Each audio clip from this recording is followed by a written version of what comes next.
Well, I've just read that the NASA was really interested in your game. Is that correct? Well, I In went to a sport? workshop at NASA a couple weeks ago. They had a workshop at NASA Ames on virtual worlds and how to use those to get people interested in what they're doing, their missions and stuff. So there's a strong interest in NASA in how to use games to get people not just involved and excited, but kind of educated about all the projects and space projects they're doing. And I think you're seeing that in a lot of other industries as well. People are realizing games are a really powerful force for getting people involved. Were they curious about what you did with sport?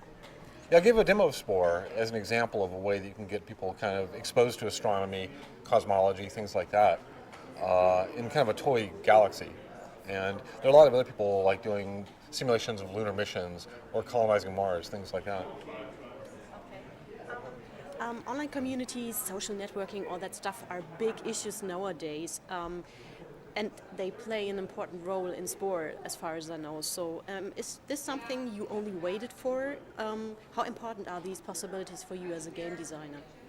Well, as soon as the internet came around, and even before then on like little community bulletin board systems, we saw people taking SimCity files that they made and wanting to share them. So when people make things in these games, they naturally kind of want to share them, and they have a sense of pride for what they've made. And then when the internet came around and we released The Sims, we saw huge communities springing up with websites sharing stuff they've made, stories, characters, furniture, and whatnot. So when we started working on SPORE, we wanted to integrate that directly in the game.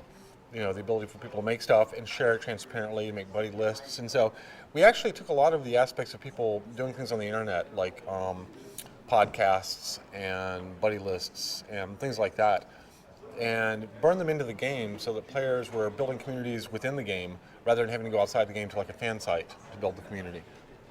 So, also the idea of user-generated content is quite new. So that's another important issue, I guess, for sport too.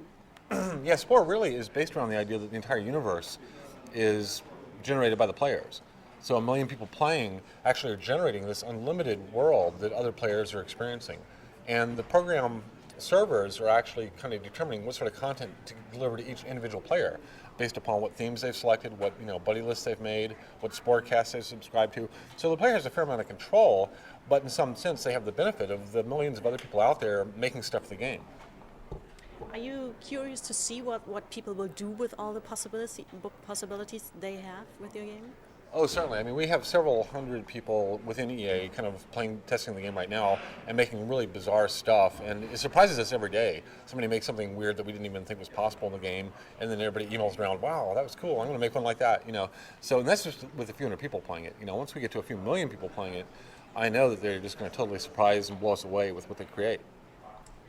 You're a long time in this industry. When you look back, what are the most important changes in your eyes? Better graphics, different content, storytelling. Are there specific things you think, okay, that changed really, and that is really important?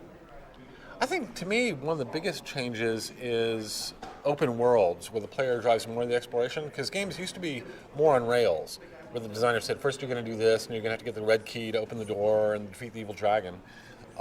Now games are more about building worlds that the players explore rather than putting the player on a roller coaster. I think that there's always been this kind of arms race of graphics technology in games, and that's really hitting diminishing returns at this point. We can put amazing graphics on the screen now, and so we're starting to focus more on things like AI and behavior and giving the player more agency and freedom in the game. And I think these are really, at the end of the day, much more interesting directions. It was interesting to me, looking back at the really old games from like the 80s, how I really got involved and I cared about what happened to these little characters, even though they were only like 10 pixels, on screen. So the graphics were horrible, but I still felt very involved in the game. So it wasn't the fact that the graphics got better that made me, care more about the game. It's the fact that I, as a player, have more creative freedom to move around and kind of impact these worlds that I think has kind of made games more interesting as time goes on. It must be an exciting time for you because your games have never been like you do step 1, step 2, that linear. So that must be an exciting time for you. Well, it's really interesting and inspirational to see what other designers are doing in that regard. And the fact that we have so much CPU power, available to us now as designers means that there's really, I don't feel like there are any meaningful technology limits anymore as a designer. So we're more limited by our imaginations now than we are by the computers. At the moment, also serious games are a big issue, and your games always had something, of course, entertaining, but also educational. So, It's not really new, but it's a big issue at the moment. Well, I think that that's something that's underrepresented in the games industry right now, because if you go into a typical bookstore and look at all the sections, you have a few books about sports and a few about military history and some about fantasy, but most of the bookstore is about contemporary reality, even the fiction. And the games industry, that's not really true. Most of the games industry is stuck in a few little niches of sports, military, or kind of fantasy role-playing. So I think that once we start getting more games that are kind of about contemporary reality that people can relate to, a wider section of people can relate to, then we're going to see more kind of mainstream acceptance through the culture.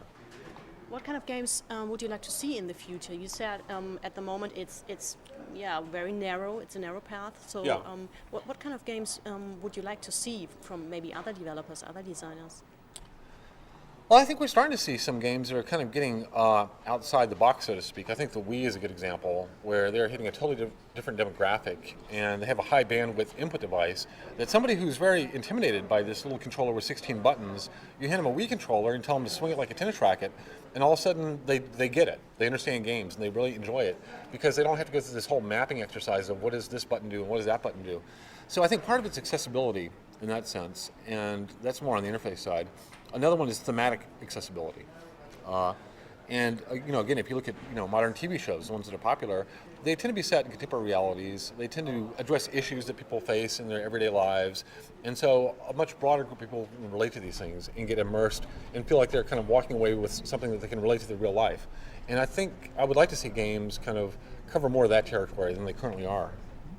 Input devices, like you mentioned, are really important. We saw a lot of great stuff, like brainwave headsets and controllers. Is that something interesting for you as a designer too? Well, I think the less intrusive, the better. If it's me having to put on a brainwave helmet and all that, it depends on how you use it. But I think that really what you want the interface and the input devices to be as transparent as possible. You want the user to forget about them, because once they forget about those, they are now immersed in the game. Some of the most immersive gaming experiences I've had are playing things like Doom or Quake in a dark room, sitting in front of the TV screen, and I was totally in that world. I totally psychologically displaced myself into the world. I wasn't even aware that my hands were pushing on the keys or I was moving the mouse. That was invisible to me. And that's when you feel immersed in the game. So I think the point is, not to have really fancy input devices, but to have input devices that I can forget about. And so, like for instance, again, when I'm playing Wii Sports and I'm sitting there playing tennis, I'm not even really thinking about the controller. I'm pretending that I'm a little character swinging my arm. And so it's more of a direct one-to-one mapping between my actions and what's happening in the game.